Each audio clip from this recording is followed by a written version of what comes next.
Oh my God. It's just so much nicer asking the questions having to answer. How does it feel to you be on the other side? So before the show, Ali interviewed me for my book coming out. Yeah.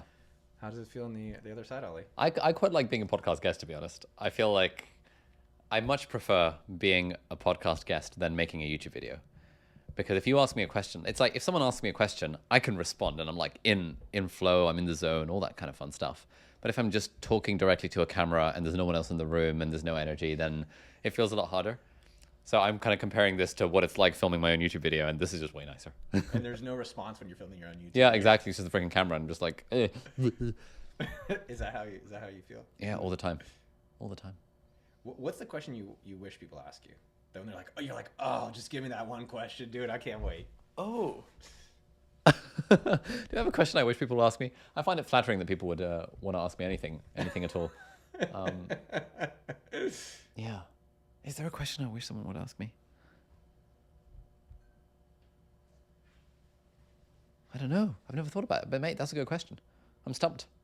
I have no idea. What do I wish someone would ask me? Take your time.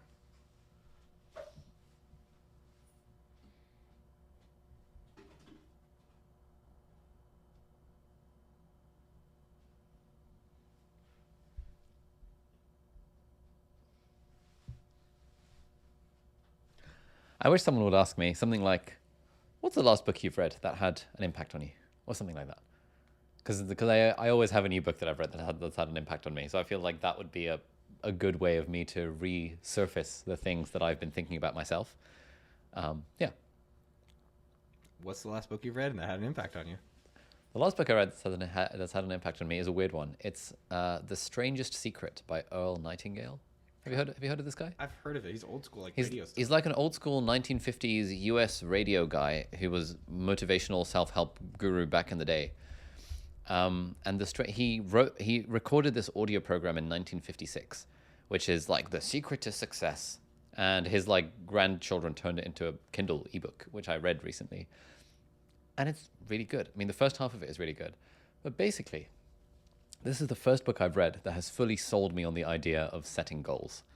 Basically, the first half of the book is just like, look, the secret to success in all areas of life is basically you got to know what you want. And if you just know what you want and like write it down somewhere and just have a destination in mind, then everything else will just work out. Everything else will take care of itself as long as you know what you want. And I'm like, that's quite nice. He's just basically saying that in a bunch of different ways. Just know what you want. And so I've been seeing this a lot. Like when I help people with their YouTube channels or their businesses and stuff, the question I always find myself asking is, what's the goal? Like, what are we actually trying to do here? Because people will often come to me, and I used to have this thing when I would speak to my own coaches and my own mentors, and I'd be like, oh, I'm struggling with this, and I'm not sure whether to X or Y or Z. And they would say, okay, let's zoom out a little. What's the goal? And I'd always be like stumped by that question because I'm like, I don't freaking know. Like, make money, have fun, help people, all this kind of stuff. And I never really had clarity on what my goal was and like where I was actually trying to get to. But now that I'm kind of more in that coach position where I'm helping people out and mentoring them, and now that I've read this book, I'm like, it's just so helpful when you know what someone's destination is, because then you can help them figure out like all of the chess moves that would take to get there. But if someone doesn't know what they want, then it's like, I was speaking to a friend, a mutual friend of ours earlier, and she was like, yeah, I don't know what to make videos about. I was like, okay, but like, what's the goal? What are we trying to do here? And based on that, we can brainstorm some things to make videos about. But it's just, it's so good. Figure out what the goal is and just write it down somewhere. It seems in life it's easier to get what you want, but figuring out what we want is harder. Yeah, it's so hard to figure out what you actually want. And there are so many people that I know, and I have this problem myself, where it's like struggling to figure out what to do with my life is like a phrase that, I often used to throw around. And I think taking the time to actually figure that out, it's not that hard to figure out, because I think one of the problems is that people feel like once they have quote figured it out, then it's a fixed destination and they can't change. But actually, the whole point of figuring it out is just like setting yourself a direction. Like the journey is what matters, but you can't have a journey without a destination in mind. That's not to say you're going to be fixated on that destination, but at least it tells you what direction to go in. There was a thing that one of my mentors in medical school said to me once, ages ago. And he said, this was around the time, he was like, he asked me what specialty I wanted to specialize in. And I was like, I don't know. I'm only in my 4th year. I've got another 3 years to decide and blah, blah, blah. And he was like, sure, like, you don't have to decide right now, but it's much easier to steer a moving ship than a stationary ship. And I was like, huh. So he was like, I'd recommend you just pick something and just go for it and then change course along the way. And I guarantee it's going to be a good method. And I was like, okay, cool. So I decided to go for plastic surgery, like reconstructive surgery. And then opportunities started coming my way. I started seeing like, oh, there's a conference there. There's this thing there. I can attend this thing there. I could design that website for that person there who I know is connected to this like plastic surgery organization. Started connecting with all these people. And I'm like, all of a sudden, the universe conspired to help me meet other people who are plastic surgeons for me to realize that, okay, I probably don't want this, but it's also really cool. But what I do want is this thing. Yeah. And by virtue of just taking action and moving in that direction, something you talk about in $1 Billion Weekend, good things just started to happen. Whereas when I was static and I was like, oh, I need to figure it out, it's like sometimes figuring out where you want to go is a case just about just committing to the thing and not over fixating on like, oh, I really need to think so hard. It's about, where do you feel you might like to go? Cool, let's start going in that direction and we can always change course along the way. You got me remembering I did the best boyfriend ever strategy. I was dating women. This is 2 women I dated many years ago. I didn't know if it was a good relationship. I think all of us have done that. Like, I don't know if it's a good job. I don't know if it's a good thing. I was like, well, I'm just going to act like it's the best relationship I've ever been in, and I'm going to treat them the best they've ever had. Nice. And then I said, I'm going to do it for 3 months, and this is for 2 different women. And both times after I was the best I've ever been, like, I'm like, this is the best you're going to get out of me. I was like, oh, it's not a good relationship for me. Broke up. But at least I committed to being the best in that relationship, and then I was able to make that decision. Yeah. It's pretty helpful. That sounds very helpful. Your book, so you just said the book that impacted you the most, Earl Nightingale, The Stranger's Secret. What do you want people telling someone else about feel-good productivity? Ooh, great question. What I would love people to tell other people about feel-good productivity is, man, this book really taught me that the secret to being productive is to find a way to feel good, is to find a way to enjoy what you're doing. And I think just that, like, that is the core message of the book. If you find a way to enjoy what you are doing, you will be more productive, you'll be more creative, you'll be less stressed, you'll have more energy to give to your work, but also to every other area of your life. You'll be able to sustain it for longer. Just find a way to enjoy what you're doing. That's not to say only do things that you enjoy. That's very different, because the only people that only do things that they enjoy are, actually, I don't know anyone in the world who only does things that they enjoy. Even people who are really rich don't only do things that they enjoy, because we all have to do things that at times do feel like work. Sometimes, as much as you enjoy it, writing a book or like going to the gym or even spending time with your family does feel like a bit of a chore, even if you enjoy it. People who have kids say that sometimes it's not always enjoyable. So I'm not saying you have to always enjoy it and you can only do things that are fun. Yeah. I'm saying there's always a way to take whatever you're doing and approach it in a way that makes it feel a little bit better. And if that's the one thing people take away from it, that'll be a win for me. So I've read it and I recommend it. Oh, thanks. There's a lot in it. Yeah. There's a lot. And I love how you have, I think it's labs or experiments? Experiments, yeah. Experiments. And there's just like, there's a lot in there. What do you think is the one that you've noticed as people have been reading your book and passing the book around that people are like, this is the one I'm going to think about this more? In the first chapter is play. And there's a really simple experiment that you can try there. And it's just like a simple question to ask yourself whenever you're doing something that feels like a bit of a grind, which is to ask yourself, what would this look like if it were fun? Like Tim Ferriss has a variant of this question. What would this look like if it were easy? But my version is, what would this look like if it were fun? If you're struggling with studying for that exam or writing that essay or making that presentation or starting that, like writing that landing page, whatever the thing might be, what would it look like if it were actually fun? And normally if you ask that question, people can always come up with 5 or 10 different ways the thing that they're currently doing could be made a little bit more fun. Maybe it's background music. Maybe it's doing it with friends. Maybe it's like going down to the local coffee shop and having a coffee and doing it on your laptop from there rather than sitting in your office. Like, there's so many different ways that we could potentially find of making things fun, but it's a question we don't often ask. And that simple question is a thing that seems to resonate with quite a lot of people. How did it feel to write the book? It felt enjoyable at times.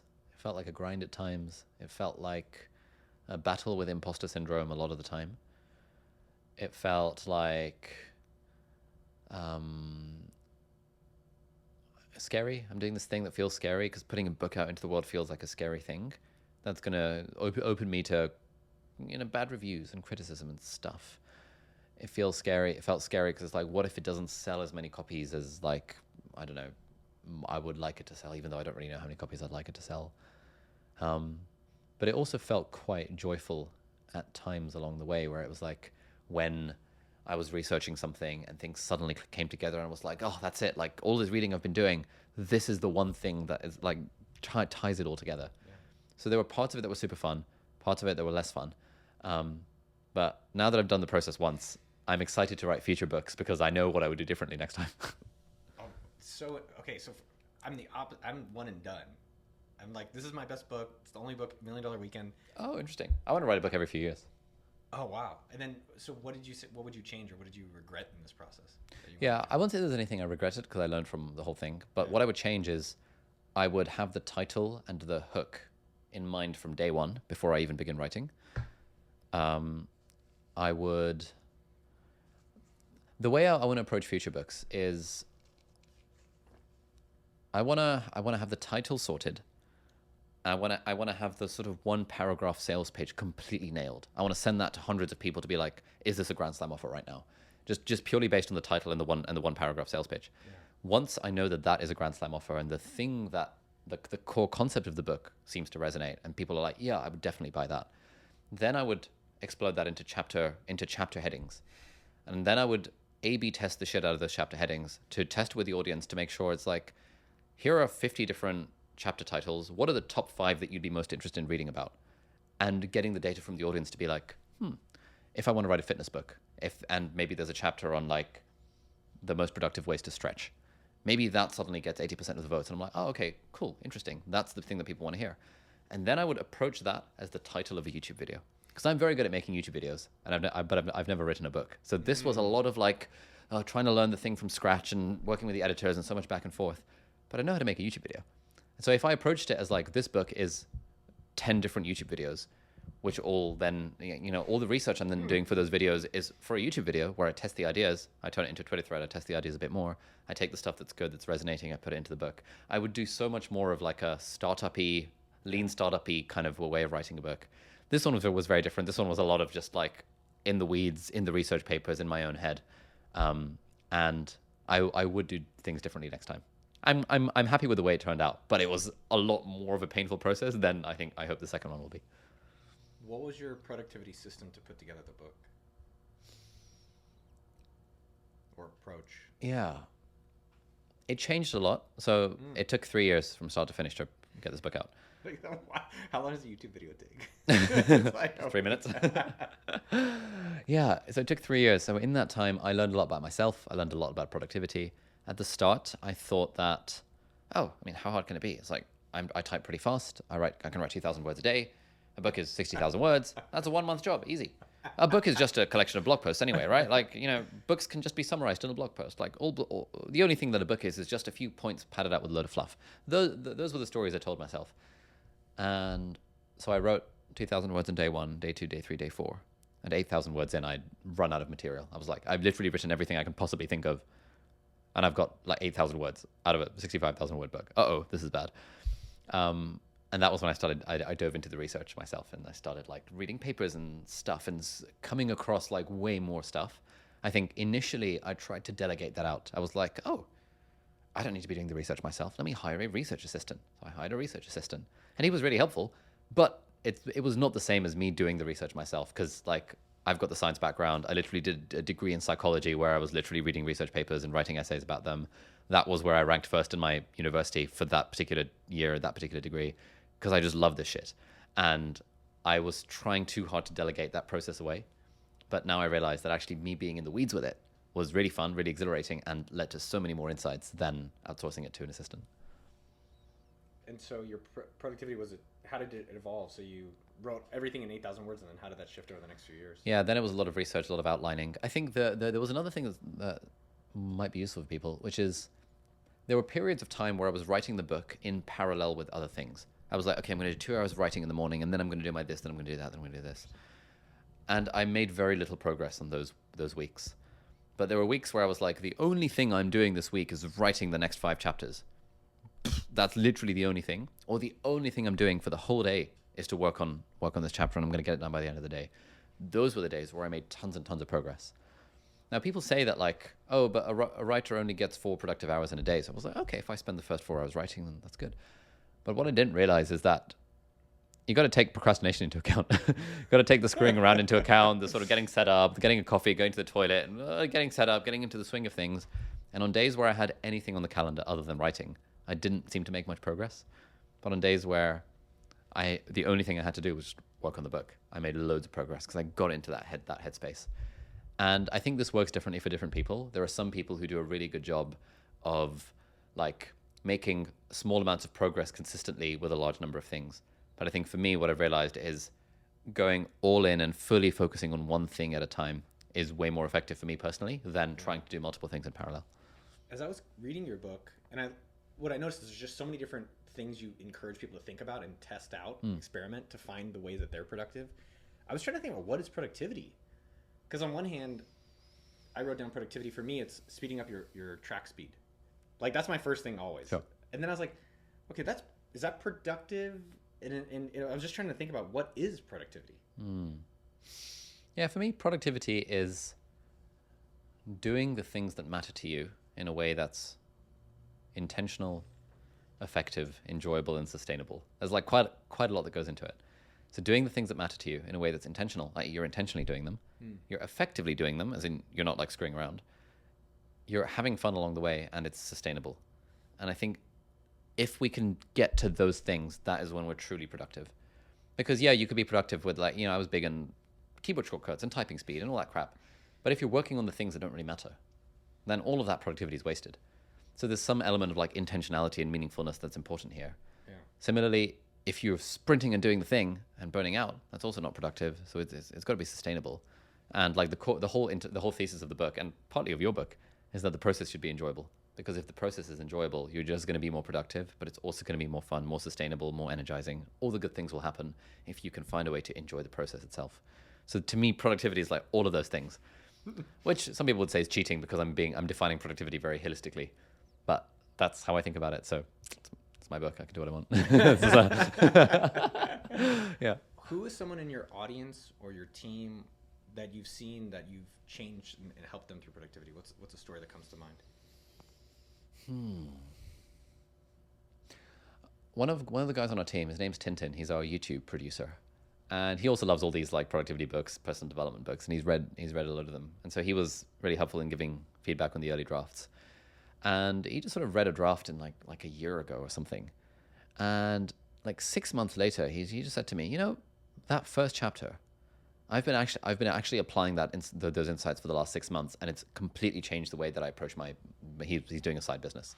Approach my side business. I was like, oh, how's that? Because the first chapter is about play. It's about approaching work in the spirit of play. He was like, yeah, just the post-it notes. What would this look like if it were fun? The daily adventure. It's like that's a framing where at the start of every day you ask yourself, what is today's adventure going to be? And that's just like a more fun way of asking, what's my most important task for the day? And Tintin asks himself this question every day, and he's like, it's just completely moved the needle for my productivity and also for my happiness to frame work in this way. And I was like, oh, that's cool. It's nice that like he read it and 6 months later the insight was still holding strong. It's I don't think people realize like what it takes to make a book. So I feel I bond with other authors so much of like the pain of the process and like how long and arduous it is. I hit up Tim Ferriss. I've known him for 20 years, and I was like, yeah, I'm gonna do a book. I'm thinking about it for a long time. He's like, it's hard. It's really hard. And there's kind of one shot. You do the YouTube video like we do YouTube or tweets or emails. Okay, video didn't work. I'm gonna do another video. I'm gonna do another. Like, there's a proposal to a book, to copy editing, to being published, and it's just it's such a process. I'm sure you've experienced a lot of highs and lows, as you were saying, and I don't know. I do know some of these things in life. I've been thinking about this. It's like, what's the hardest thing I can do, and then do that. Doesn't mean it's always going to be easy, but like this sounds like this book for you was a real challenge. Yeah, I feel like I learned a lot through the process, and even if it's not a commercial success, I'm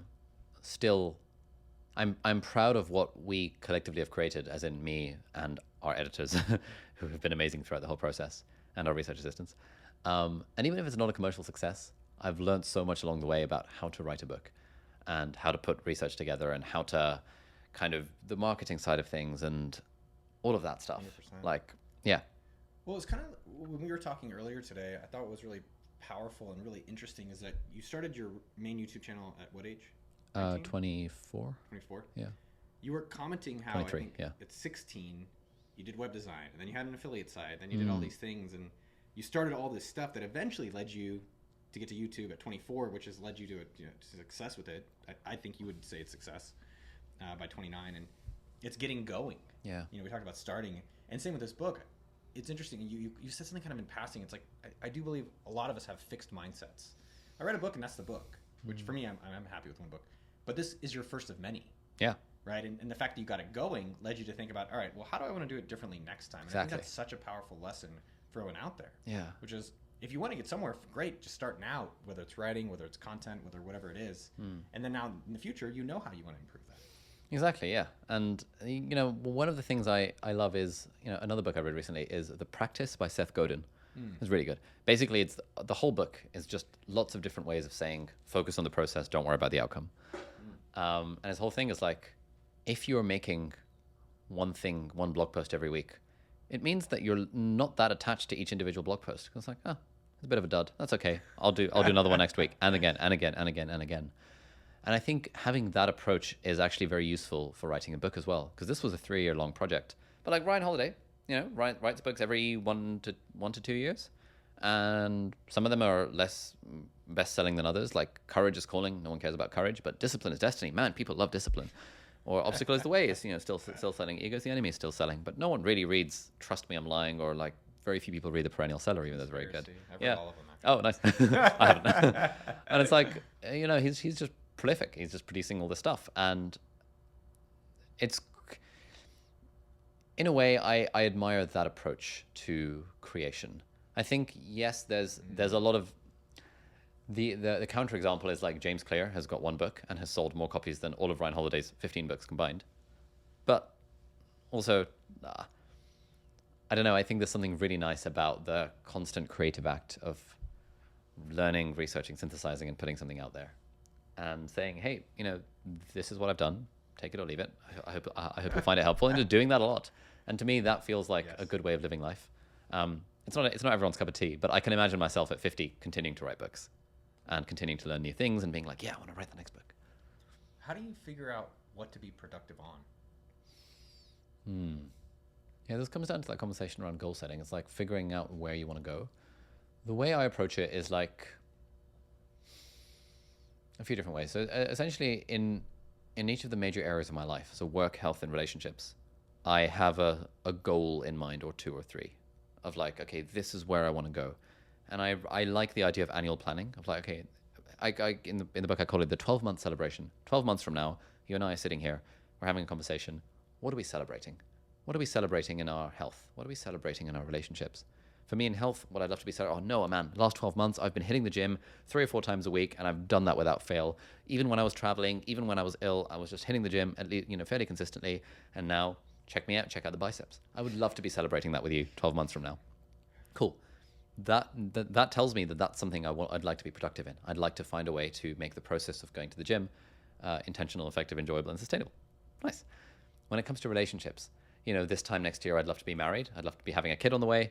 You're gonna be a dad by this time next year, and we're both gonna be celebrating how present we are as partners and as fathers and all this kind of stuff. That would be really cool. So now I can be productive towards that. It's like, okay, that's my goal. What does that actually mean? Well, it means I should probably I want to do like 2 date nights a week with the girlfriend, fiance, wife, whatever the situation is. I want to make sure I finish work by 5 p.m. every day so that I can spend time with the family. I want to make sure I do my workouts in the morning when maybe the kid is asleep, like all of that kind of stuff. By knowing the thing we are trying to celebrate 12 months from now, we can then figure out the how to getting there. And to me, that involves figuring out, okay, what does it look like on the calendar? What does it look like on the to-do list? Like, what are the mental models I need to be holding in my mind to act in a way that will make it very likely that I'll be celebrating with you 12 months from now. And then in the book, in the final chapter, we talk about like the long-term, the medium-term time horizon. I really enjoy thinking about like, what would you want people to say at your funeral, as like a sort of like, who's the sort of person you'd like to be? What would you like written in your obituary? So I wrote my own obituary the other day. I was doing the exercise, And it's quite helpful for figuring out what I wanted to do with my life. Because I'm like, if you figure out like what would you like people to write about you when you're dead, about like your accomplishments, your achievements, the sort of person you were, it gives you a pretty good idea of like, okay, cool. Am I going in? Is that the path I'm on, or do I need to change course a little bit? So there's all sorts of ways to figure out what you should be productive in. I think part of it is about thinking long term, and part of it is thinking about like the different, what do I actually want in these different areas of life? Because once you figure out what you want, it's like, okay, you can then figure out the plan to get there. But I think a lot of people struggle with figuring out what they want. What do you, in terms of being productive, what are you saying no to?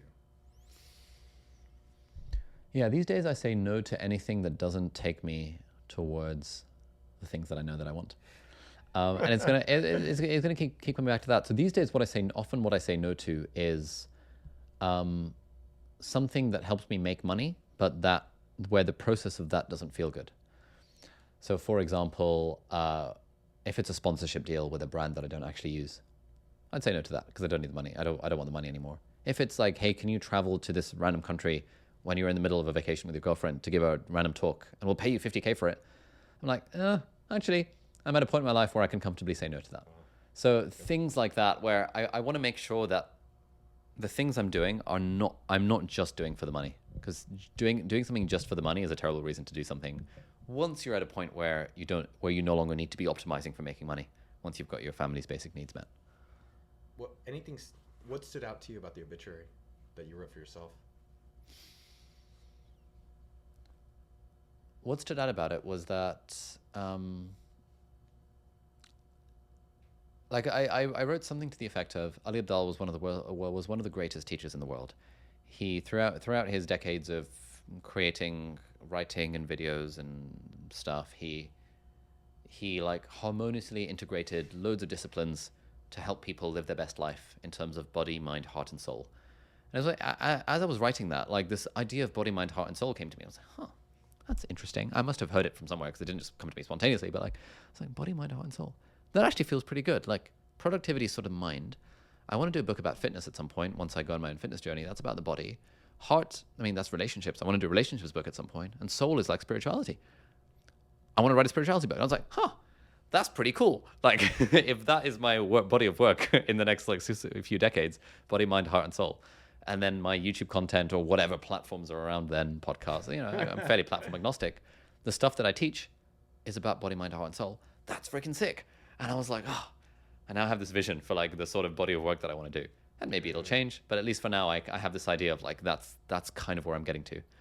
And then alongside, it was like, alongside all this stuff, while he was like being a legend, traveling around the world, teaching cool stuff, he was always humble, always down to earth, prioritized his family, took care of his health. Like his kids and his grandkids were with him when he died peacefully in their nice family home. And it's like, keeping in mind that like, that's the thing I want to do for work, doing all this teaching-y stuff around body, mind, heart, and soul.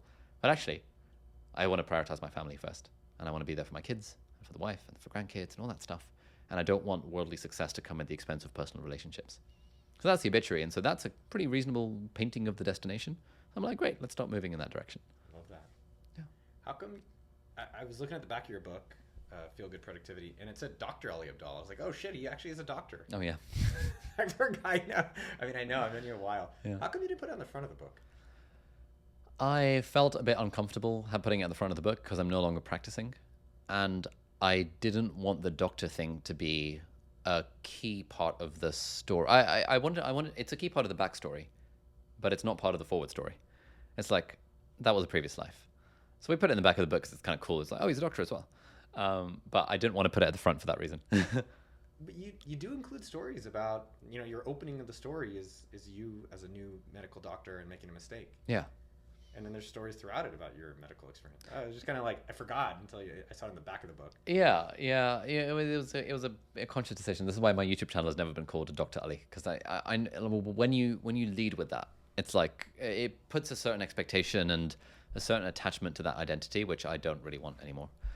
And actually, I was interviewed on Diary of a CEO like 3 years ago, back when it was still a small podcast, 2 years ago, and none of that was about me being a doctor. Like he didn't even mention I was a doctor. And the title of the podcast was The Productivity Expert. And I was like, huh, interesting. I kind of like that. I've never been called a productivity expert. That's cool. And I guess people got a lot of value from that, and we didn't discuss medicine at all. Because I think one of the stories I told myself was, if I'm not a doctor, then no one's going to listen to my stuff. And actually, I'm not a doctor anymore. I've left that behind, and people still seem to vibe with my stuff. So it's like, great. That's quite liberating. How do you think more people can break free from certificates? Ooh, yeah. My brother's a doctor as well, and he always sees these YouTubers Yep. and authors who are not certified. Yep. They have no certificate to be a business expert. Yeah, sure. I mean, you even see people on YouTube, like they're teaching business. They don't even have businesses. Yeah. And so I do think that's a shift in society where a doctor will make 200, a YouTuber who was teaching about doctoring or other things can make millions. And it's an interesting shift just in society. Yeah, I think this certificate things is interesting. Obviously, there are some areas of life in which certification is important. Like, you probably don't want your neurosurgeon to be operating on you without the appropriate like degree and license and certificate. But if there's, I don't know, in a lot of other areas, like, if I wanted to hire a guitar teacher, do they need any qualification other than they are good at teaching guitar? Probably not. Maybe there's guitar teacher qualifications, but I don't really care. Like, can they play and can they teach well? It's like, that's what I'm judging them on. There's the guy who taught me to play guitar is called Justin Guitar. He's on YouTube. I followed his beginner's course. I have no idea what his qualifications are, but he's a good teacher, and I liked his vibe. It's like, who cares what his qualifications are? And I think people who have built their career and their life on credentials will always find that difficult to stomach. My mum really struggles with this. I was telling her at one point about Tiago Forte's course, Building a Second Brain, and her first question was, what are his qualifications? And I was like, I have not the foggiest. She was like, which university did you go to? I was like, I don't know. I'm sure it's on his website, but like, who cares? The point is he's teaching me how to do digital note taking, which is a thing he's been obsessed with for 10 years, and yet I'm learning from him. Who cares what degree he got? Whether he did a degree in economics or like political science or like, who cares? So I think increasingly in the world, the people will vote with their eyeballs. Like, there are a bunch of people who do like maths tutorials on YouTube, and no one who cares if they're a maths professor. Being a professor doesn't mean you're good at teaching. It means you're good at research. Like, the medical school professors we had at Cambridge. Cambridge is a fucking huge name medical school. Almost none of the professors were actually good at teaching. There was a tiny number who were good at teaching, because the way you become a professor is not by being a good teacher. It's by being a good researcher. And these guys are like, oh, God damn it, I've got to teach my lecture. I just want to be in my lab doing my research. Whereas the people who were the best teachers was the student in the year above me, like, or the 2 years above me, who's just doing it for fun.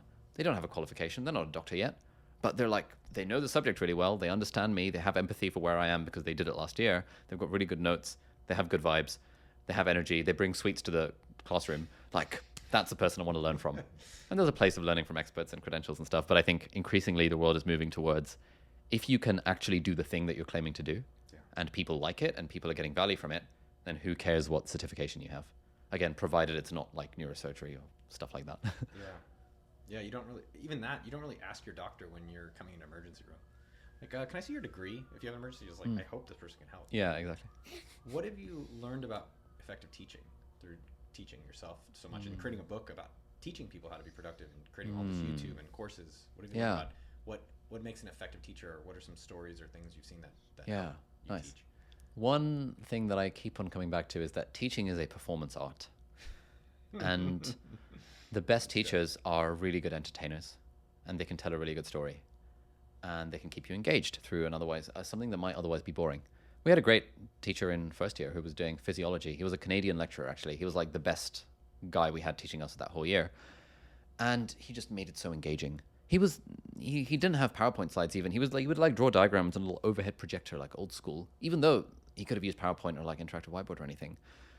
And he was just really good at explaining things. And he just like draw the diagram and explain in a charismatic way with some storytelling and some analogies. And like the heart, like imagine the heart as like a little pump with that's connected to like 4 pipes.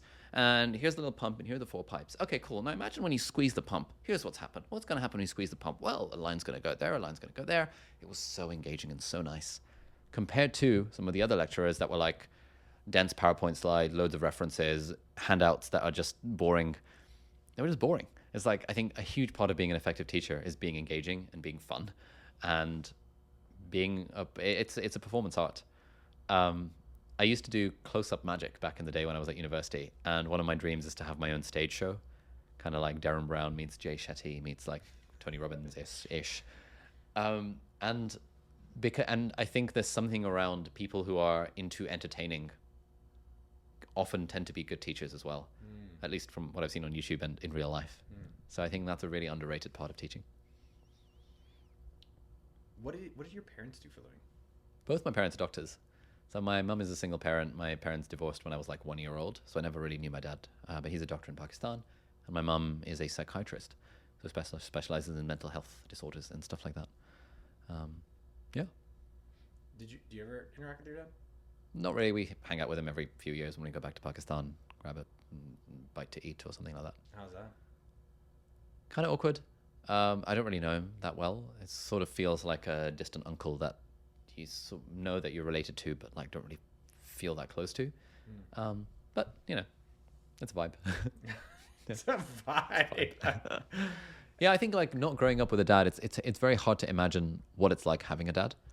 So I don't. It's like, you know, my mom sometimes asks me, she's like, you know, do you ever regret that you didn't have a father growing up? And I'm like, it's like if someone, if someone I don't know is not able to see color from birth, they're seeing in black and white. They can't even comprehend what it's like to see color. So it's like, no, I don't spend any time thinking like wishing I had a dad or wishing. Yeah. It's just not even something that remotely crosses my mind. Yeah. But I do wonder.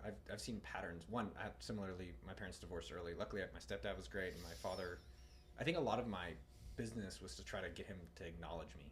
Oh, okay. And I think that's true for like Jeff Bezos was adopted. Steve Jobs. No, Jeff Bezos' stepdad. Steve Jobs adopted. There's a lot of kind of similar patterns. So I wonder if, and like I was just curious if that impacted you or how you think that maybe played a role or not. Yeah, I don't know. I think one thing that I did miss out on a little bit is like not having a father figure growing up means that I had zero examples of what like positive masculinity looked like. In that, like I have no idea. I had no idea what does it look like if someone is upset for a man to be the one comforting them. Because the only examples I saw of someone comforting someone else was my mum or the female teachers who I had in primary school. I didn't have any male teachers in primary school. And so it's like, it's a bit weird. What does that actually look like? And some people might be listening to this saying that like, oh, it's the same as when a female comforts someone. It's like, no, it's not. Like the way the way a man shows like reassurance and comfort is not the same as a maternal nurturing figure, like a mum showing the same thing. It would just be kind of weird, especially if it was a stranger. It's like guys do have to interact in a different way than women do, naturally. And I've seen zero examples of that. So a lot of like when my girlfriend was upset, for example, and she was describing how her dad would comfort her when she was young, I was like, whoa, that's just like mind blowing. What was it like? What did she say? Oh, she was just like, yeah, he would just, come up to me. He would crash down to my level. He would ask if I was okay. He would put a hand on my shoulder. He would tell me everything's going to be all right. He would give me a little sandwich from his bag. And I'm like, oh, that's cute. Whereas, when like my mum would do it, it would be much more of a show of like, oh, honey, come here. It's like just a different way of communicating. Yeah. And I always find myself fascinated to see like how do dads interact with kids in a way that's different to how mums interact with kids. So I've started keeping a lookout for those things now. Did your mom date? No, she never remarried. Yeah. Never? Yeah. So my mom's single parent. She moved us to Africa. It was me, my brother, and my grandma and my mum. So my mum was working full time as a doctor at the time in Africa, and my grandma was sort of raising me and my brother. And then my mum would get home from work, and like we'd all have dinner as a family. And my grandma was a teacher, so she sort of like homeschooled us a little bit while we were in school as well. Where in Africa? Lesotho. What? Lesotho is like a country surrounded by South Africa. Oh, really? Like right at the bottom of South Africa. Within South Africa, there is a country called Lesotho and another country called Swaziland. And I've heard that one, I think. yeah, so Lesotho is like a random country that most people haven't heard of. How long did you live there for? Like 5 years. What Yeah, ages? age like 1 to 6. Oh, interesting. Do you remember anything from that time? Yeah, quite a lot. Like once, yeah, I had a great time. It was just like, it feels weird to talk about now, but it was just normal growing up because it's like when that's all you know, you think that's totally normal. So I went to the local school. It's good vibes, mostly black kids. I was surprised. I remember coming to the UK for the first time, going to school. I was like, whoa, everyone's my skin color because everyone's white. And, I look more, in a school of black people, I stand out. But in this way, when I saw a school of white people, it was such a contrast. I was like, whoa, that's mental. I've never seen all these white people before. But it's good vibes. Do you know why your parents broke up? My mum has never quite given me the juicy details of it. She says that they had the differences, and she sort of leaves it at that. And then was this in Pakistan that they met? Yeah. And then how did she end up going to Africa? It was kind of random. At a wedding she was attending, a guy she was sitting next to happened to be the guy who was sent by the Queen to go to Lesotho to set up a hospital there for the British Empire.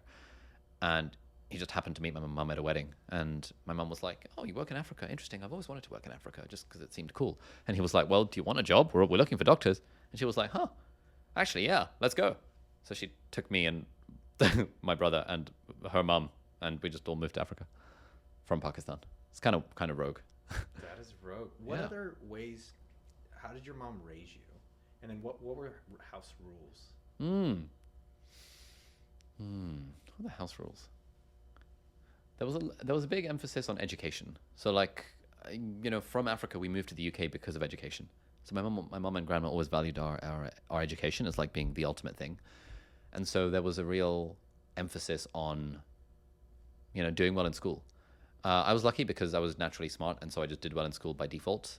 But also, I think the vibe of, and I got this messaging from my grandma more than my mum of like, it's like a great thing to get into a good university, and the words Oxford and Cambridge kind of being thrown around when we were like 8 years old. I was like, yeah, I want to go to Oxford or Cambridge, that kind of thing. So that developed within me. It wasn't like they were like, you have to do well in school with like a stick. It was more like, I wanted to do well in school, but I'm pretty sure that's because the messaging I got was like, doing well in school is a good thing to do. Yeah. And so I had that fire inside me. I think like growing up, because my mum was a single parent working as a doctor in the UK, her salary was like 28K, 30K, something like that. Like we had enough money for the basics of life, but not enough money to like go on fancy holidays or like to get PlayStations for our birthday or anything like that. And I think that was a very good thing because it meant that I had this like base security of like where, things are totally fine. We live in a nice house and go to a nice school, and we had enough money to send us on like the school ski trip and stuff. But for the luxuries like a PlayStation or a laptop or things like that, I had to save up for those things, and I had to save up by, birthday money that I would get as gifts and Eid presents and stuff like that.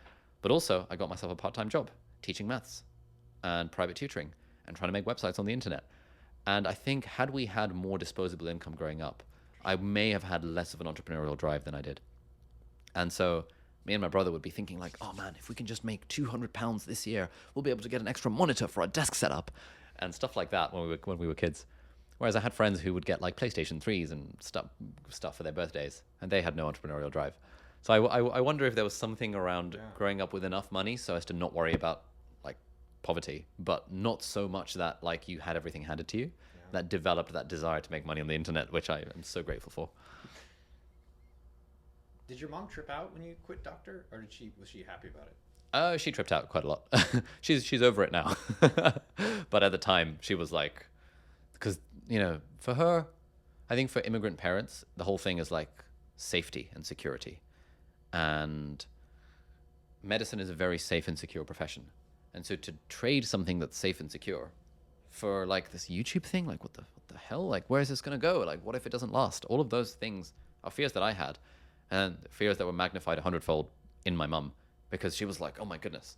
But she's gotten over it now.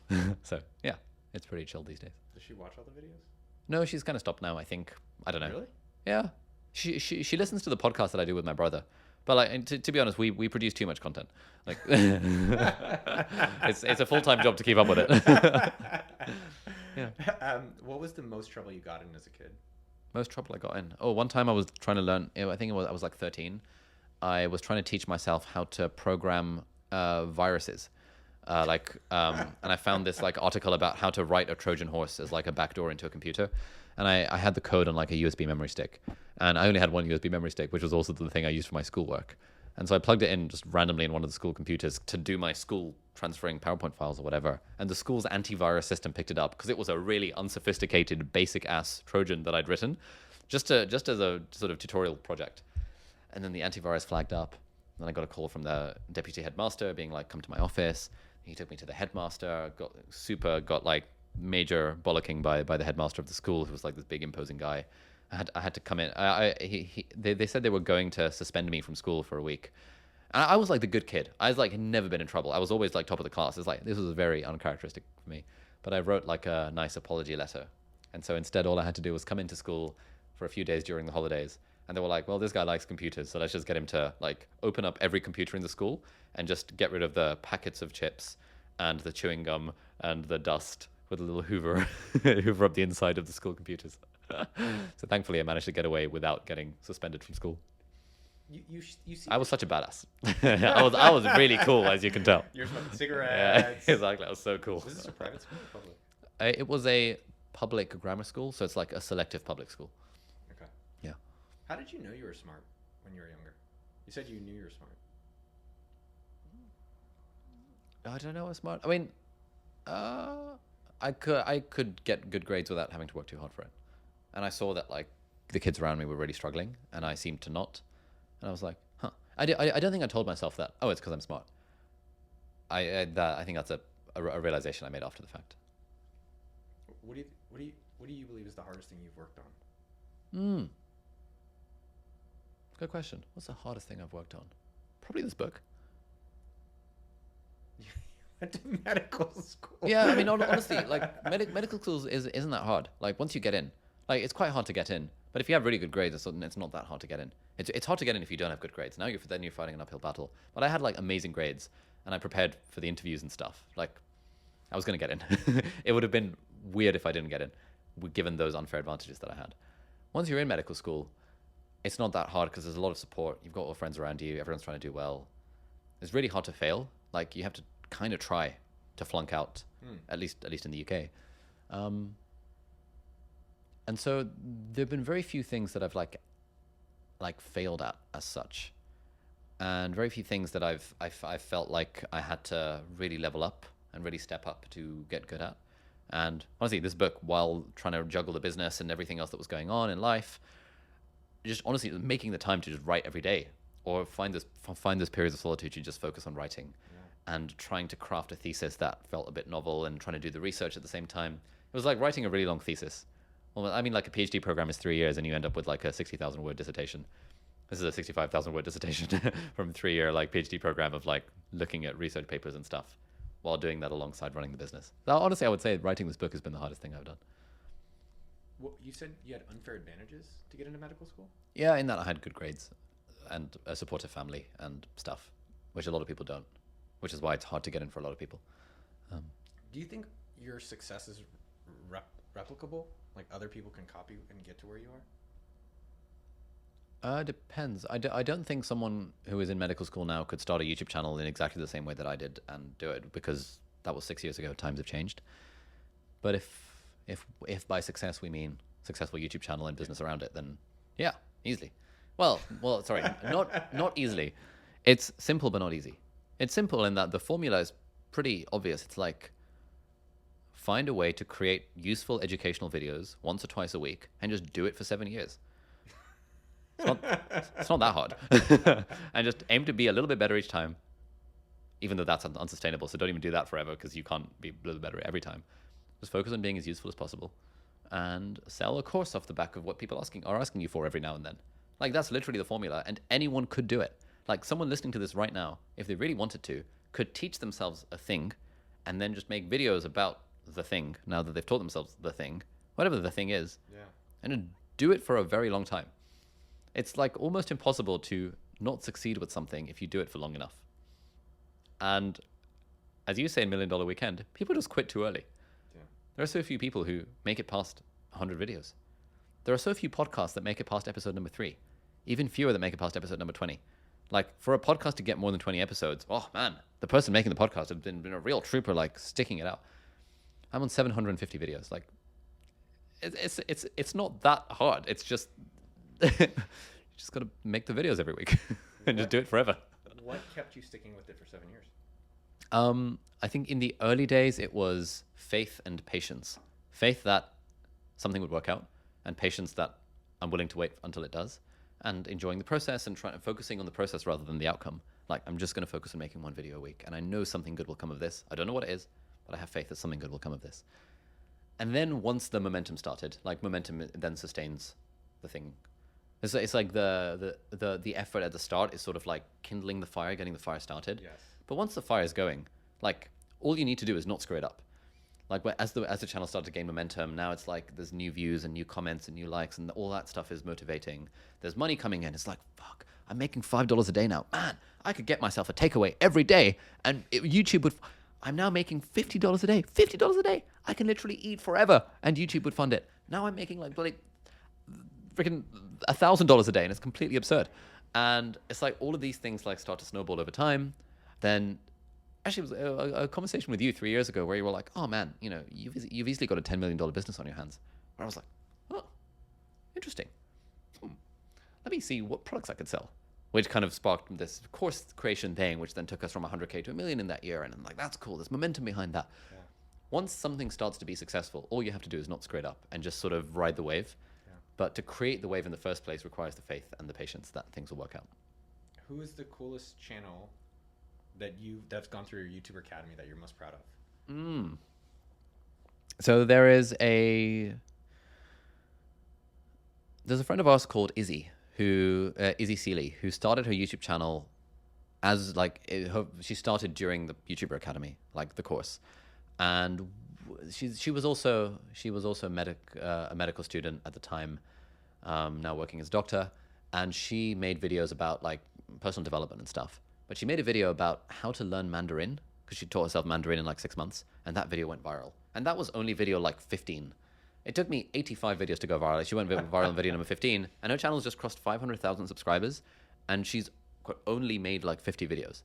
For context, I got 1,000 subscribers when I made 52 videos, and she's got 500,000 subscribers with 50-ish videos. So she's just like taken all the lessons that we teach in the course and just sort of supercharged them. Another like famous alumnus is Chris Williamson. He was on 100,000 subscribers. His channel was called Modern Wisdom. He didn't know anything about YouTube. He took the course. He leveled up his titles and thumbnails, rebranded to Chris Williamson. He's on 1.5 million now and just keeps on climbing. Obviously, he's put in loads of work. I cannot take any credit for his success, but we have a nice video testimonial from him where he's like, man, I was such a noob, and then I took the course, and then I knew how to do YouTube, so I just applied it to my podcast. And so he's blown up as well. A few things, and then we'll go get some sushi. Amazing. You got to YouTube, but you when we were talking before, walk me through every business you've done. Okay, not in detail, but I think this is just such an interesting thing. We talked about experimenting swings, and I didn't realize how many swings you took before you even got to starting the YouTube stuff. Just maybe like the of these things from when you got going. Yeah. Okay. So here are all the businesses that I've tried to start. Firstly, when I was 13, I decided to start a forum, which was going to teach kids how to be spies. Because I loved like the Cherub and Alex Rider books back in the day. And I was like, okay, this is a forum. We're going to teach teenagers how to pick locks and how to do martial arts and all that shit. That was a total flop, obviously. Then it was trying to build online games. So I contacted Blizzard, I contacted Nintendo, I contacted a few authors who I admired, and I kept on asking for permission to turn their intellectual property into games. All of them either ignored me, or they said no, or they said, sorry, we've already sold the movie rights, and that comes with the video game rights. Then I built a sort of web design studio, which was basically just me as a 14-year-old in my bedroom, but I was a web design studio. So I tried to make money by shilling myself to friends and family, and also on like freelance marketplaces back in the day. And so I, in total, made like $300 across like 8 years from doing that. So not very much money at all. Business number 4 that I attempted to start was a niche affiliate marketing site. So StarCraft 2, the video game, had just come out, and I watched this online course on how to make money on the internet with affiliate marketing. And there was this guy selling a StarCraft 2 guide for like $50, and the affiliate deal for that was like 50%. So if you sold his guide, you would get $25. So I tried making a website where Protoss, which is one of the races in StarCraft 2, has Protoss build orders was the SEO term I was trying to rank for. And I was like, if I can just make the build orders for all the Protoss of like, in this order, this is the order of buildings that you place with order of pylons and order of nexuses and order, like the timings. People are searching for that shit. People will read my articles on WordPress.com. They'll buy the thing and I'll make $25. I made no money from that. And that was business number 4 or 5. I've forgotten where we are. Then I decided to do a multi-level marketing thing, where Blockbuster Video at the time was doing an affiliate system where if you got someone to sign up for Blockbuster, you would, even if it was just a free trial that they canceled, they'd pay you $12.50. And I was like, sick, I'm in. So what I did was I made one of these websites where you could sign up to Blockbuster, and if you referred 25 other people, you would win a Xbox 360 or something, because we would make enough from that affiliate commission. I made $50 from that. The way I made it is because one of my friends had 4 sisters. So he signed up with all 4 of their credit cards. And I got $12.50 times 4. So I made £50. And I got that as a weird check. I was on a school trip, and my mum rang me up one time. She was like, you've got this weird check in the mail. It's like an electronic check that says millions, 0. Hundreds of thousands, 0. Tens of thousands, 0. And it's like, I don't know if you've seen these like electronic, programmatically generated checks. And I was like, tens, 5. And so the total is like 0, 0, 0, 0, $50. So I cashed that check. I was like, yes, I've made passive income on the internet. That was business number 5. Business number 6 was I tried to build another game after I knew more about coding. That game did not work. Business number 7, I think, was the one that finally succeeded. And business number 7 was when I made courses to help people get into med school. And I built a website for that. And I marketed nationally. I did some lead generation on forums and stuff. I was giving loads of helpful advice. And this was like when I was 19, the first business I made when I was 19, when I started at 13. At 19, suddenly it succeeded. In year 1, we made 10K. Year 2, we made 100K. Year 3, we made 150. And I sold the business many years later. And that business led to the formation of my YouTube channel, which I guess was business number 8. And that's made me multimillionaire. So it's like, there were quite a lot of shots at bat for those first 6 years. Oh, along the way, business 6.5 was like a, software as a service, like for medical students, but it was within the branch of the medical school thing where me and my brother programmed an online question bank with a subscription payment system for helping people do practice questions for these exams. So I programmed all the back-end stuff. I was watching tutorials on like PHP and the Laravel framework in my lunch breaks as a medical student, watching this guy called Jeffrey Way, who's a programmer, just like screencast how he was programming in this language PHP. And my brother was into programming as well, so he built the front end using React, which is another web framework. And so we sort of combined forces and built this thing together, and that was making some money. So like, there was quite a lot of shots at bat. And now I've been doing YouTube for the last 7 years, so that's been my main focus. The best business is the one that works. Oops. Yep, I just spilled some code. Oh well. What is, now you said you're a multimillionaire, what is the best part of being rich? Oh, the best part of being rich is the freedom. The freedom to not do shit that I don't want to do and to do the stuff that I do want to do. The freedom to, for example, I'm flying to Australia in a bit. It's a long flight. I was like, screw it. I'll just go business class. Like the freedom to be able to do that is like, I would have never imagined in a million years I would pay so much to fly business class. But I'm like, you know what? Actually, I value comfort. That's my money dial, to use Ramit Sethi's terminology, comfort and convenience. So let's go for it. The freedom to be able to quit my day job, which, I quite enjoyed working as a doctor, but having the freedom to move away from that, to do the thing that really lights me up, which is to read, write, learn, and teach. That's incredible. The freedom to, a friend, Sahil Bloom, invites me to go to Cabo in Mexico for like a week to hang out. And I'm like, let's go. I've got the time freedom. I've got the money freedom to be able to do that and hang out with entrepreneurs. The freedom to just come to LA, just to hang out with people and to be on people's podcasts and just make friends. Be like, I think I might want to move to LA. Let's just visit for a week and just see what happens. It's like the freedom to like fly back to London on a moment's notice just to be there for my mum's birthday. It's just so much freedom is unlocked by having money, as you know. And that's like, it's not about the purchases. I don't really buy anything particularly fancy. I buy camera bags. That's like my thing. I always like finding the perfect camera bag, and I make sure I have decent cameras. But like, there's only so much you can spend on cameras and camera bags before you physically cannot spend anymore. So like, I don't really buy anything. I just have the freedom to go places and do things that a lot of other people don't have the freedom to, purely because they don't have enough money. How much have you spent on your camera gear? Because as I walked into your hotel room where you have like decent amount of cameras, like, wow, how much have you spent on tech? Yeah, probably, I don't know, a few tens of thousands maybe in my life. The camera gear that I have with me, I probably carry about 15K worth of camera gear with me. He doesn't carry it with him, by the way. Yeah, I don't carry it with me. His security My guards. security, yeah. Yeah. Again, there's only so much. Like, yeah, you could go for the 50K red cameras, but then they're really heavy and really bulky. Sony A7S III, Dude, like so sick. 3,000 pound camera, really, really, really good. And like the lenses I have on them are not even the expensive ones because the cheap ones are lighter, and I'm optimizing for weight and size. That's cool. And no one can tell the difference between a 1.8 $100 lens and a 1.2 G Master lens. Like literally no one can tell the difference. And so I might as well save the $2,000, save the extra 1 kg and just have a cheap ass lens.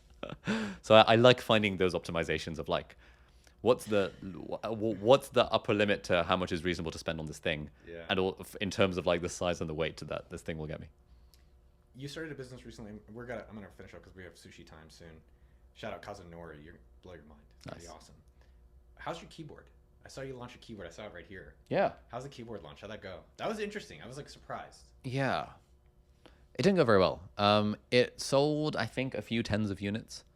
Like tens of thousands or tens? No, tens. Like actually tens. I think we have about 1,000, either a few hundred or a couple of thousand in stock. I don't really know. Like the team deals with that. I like the idea of building a tech brand, of being able to build productivity tech, like the perfect backpack, the perfect keyboard, the perfect journal, stuff that I would actually use on a daily basis. And so we thought, fuck it, let's just do it. And we haven't really tried very hard to market it. Like we only just briefly mentioned it on Instagram because like we were promoting our YouTuber course on Black Friday, and that did $514,000 of sales in like 3 days, which is pretty cool. And so we were like, we don't want to promote this keyboard too hard. Also, we're promoting the book. So we were like, you know what? Let's just kind of chill launch it. Yeah. I don't really have any expectations. It's going to be on Amazon as well. The company we're working with is pretty confident that worst case scenario, the stock will sell slowly over the next 5 years. So hopefully we're not going to lose money on it. Yeah. But I just like the idea of building a cool tech brand. So all of this camera gear and stuff that I buy, I can actually just build our own version of it and sell that. And that to me seems pretty cool. It's a bit of a bet. Not sure how successful it's going to be, but we're going to give it a go and try it out. And I think it's kind of the same message that you had earlier, which is you tried a lot of things. Some work, some don't, but you keep trying. Yeah, we've tried so many things within this YouTube business as well. Tried so many different niches of content. Tried so many different ways of doing courses. Tried so many iterations of our YouTuber Academy. I was like, eventually we landed on something that worked. And even when something works, you have to adapt it over time because what works today may not work 2 years from now. Amen. And so there's just so much experimentation going on throughout the whole thing, to the point that when you asked how did the launch go, I was kind of like, how did the launch go? I guess objectively it didn't go very well, but I haven't even vaguely thought about that because I'm like, oh, yeah, it's just one of the many projects we're working on. Yeah. It like there are some things that you do where you push the door and it swings right open. Like the YouTuber Academy course, cohort 1, man, I thought 7 people would buy it. 350 people bought it. More money than I've ever seen in my life. That completely changed my life. But like there was so much, like the stars aligned to make that happen. That doesn't usually happen when you launch a business for the first time. It's not usually the case that you just mention it on Twitter and suddenly 300 people sign up to pay $1,000 for the thing. That's weird. And so I don't have the expectation that like things are going to be as effortlessly successful as the YouTuber Academy was. I'm just like, yeah, we'll give it a go. Try it out, see what happens. Double down on the things that are working. Think twice about the things that are not. If it's fun, we might just do it anyway, even if it doesn't make money, and just hope for the best. Can you teach everyone out there some cool British words, like 3 of the coolest British words you know? Yeah. You said one downstairs to me. Like we were calling it a chap or a lab, but you had a different word. Like something cool. Oh yeah, what was it? Oh, okay. The thing I said to you downstairs was wetter. Wetter. Wetter is British slang. It's like I was ironically using the word because it's a sort of toxic masculinity kind of word. It's like if someone's being away, if for example you were talking to me about your feelings and I was like a stereotypical British dude who didn't know anything about feelings, I'd be like, oh mate, you're being such a wetter. Like you're being a bit of a sissy, a bit of a simp, whatever I don't know what the Americans would say. So wetter is a fun one. Another fun phrase from British English is faff. Oh, mate, writing this book was such a faff. Mate, launching a keyboard is such a faff. It's like, it's a bit of a ball ache. It's a bit of a hassle. It's a bit of like, it's kind of annoying. Yeah, it was, oh man, it's such a faff. Oh, it's such a faff booking an Airbnb these days, but you got to pay the cleaning fees, all that kind of stuff. And the third one is can't be arsed. Can't be arsed. It's like ARSED. Arse, like arse, like bottom. Can't be arsed means I can't be bothered. Means like I don't have the energy for it. I can't be asked. You shorten that to CBA if you're like texting someone. More now. Yeah. So I can't be asked to write another book because it's too much of a faff, and I'm not a wetter. It's like that would be a sentence that has all 3, although it's slightly out of context. What has been the book you've recommended the most? Ooh, Show Your Work by Austin Kleon. Really? Amazing book. Changed my life. 2016, I read it. It takes literally 20 minutes to read. I love Show Your Work by Austin Kleon. It's the book that convinced me that it's okay to start a blog. I've been wanting to start a blog for years. I had the fear of starting. And I had the fear of starting, and that book took away my fear of starting. It helped me realize that actually there's something really nice about putting your work out there on the internet, and it's totally okay to do, and it's a good thing to do. So thank you, Austin Kleon. I'll be forever in your debt. Because if I hadn't started that blog in 2016, I would not have started the YouTube channel in 2017. So it's such an easy book to gift. It's like tiny. So that's number one. Actually, recently, maybe The Pathless Path by Paul Millard. He's also based in Austin. That's a self-published book. So he's become a friend of mine and my brother's. So this is a book about, like, you know, he had a corporate consulting gig and quit his job to like do his own thing, and wasn't making that much money, but it's sort of meditations and musings around like life and money and meaning and work, and what does it really mean to sort of have freedom and follow your passion. And he sort of has this idea of the pathless path, or the pathless path, as Americans would say, like rather than the default path, which is like get a job, work your way up. The pathless path, which is like, you know what, actually I'll do a bit of consulting here, a bit of freelancing here and there. I'll make enough money to get by, and then I'll just sort of wander and explore and spend loads of time in the park and go to the beach and spend time with the family. And I just love it. It's a really good book. Last two things. You in my experience, I've known you for years now, you really make me feel that nice guys can finish first. I'm not being a wetter here, dude. Nice. But I truly believe, like, you're, and maybe this is just a compliment, I don't know what the question is. I guess it was a question and a statement. I do think some people are like, oh, I'm selling, I'm taking from someone else, or I'm trying to get famous, so I am like trying to take advantage and climb up other people. But I feel I've always admired how you always seem to do it in a genuine and a caring way. Sorry, Thanks, man. I'm being a wetter. Yeah, you're being a wetter. But it's just like, I don't know what my question is there. I was thinking about it when I was, putting together the show, and there's something about like just being happy, and assuming you're happy. I hate when people do that, like they label it the other person. You're enjoying it, and you seem like you're wanting to help others and smile and along the way. I think this is the thing with having like just not very ambitious goals. Like if someone asked me, what are your goals for the book? Part of me would say, oh, I'd love if I did the New York Times bestseller list and stuff. But like, really, what's my goal for the book? To write a book I'm proud of and hope that some people find it helpful. What's my goal for YouTube? Honestly, to just being able to keep on doing it. That's a fairly non-ambitious goal. I'm not like, we're going to go for 10 million subscribers next year, guys. I'm just like, I just want to find a way to keep the process fun and just do it for a long time. Because I found that when you keep the process fun, you just do it for a long time, good things will just happen. And so when that's the goal, it means that I'm not like trying to sort of message loads of people to sort of feel, hey man, can I come on your podcast? I really want to promote my book. It's like, if they offer, great. I'll send an email. I'll make the ask once, but like I don't need to feel like I'm begging for this thing. Similarly, I don't need to feel like I'm competing with anyone. I don't need to feel that, we have a very liberal money back guarantee on our stuff. If you don't like our shit, we'll just give you your money back. We don't care. We don't need the money. Like, who gives a fuck? All of that's like what I try and tell my team. It's like, and they now get it. They're like, if anyone's even vaguely unhappy, we'll just give them their money back. Like, it's like when you have a high margin business where the goal is to just keep on doing the thing, you don't need to clamber over anyone to get there, because it's so easy to just stay there by just being nice and being helpful and trying to help people out. And it's weird. It's like the good karma that I've been putting out into the world. Like 3 years ago, I made a video about Jay Shetty's book, Think Like a Monk. And I hung out with Jay Shetty last time we were in LA.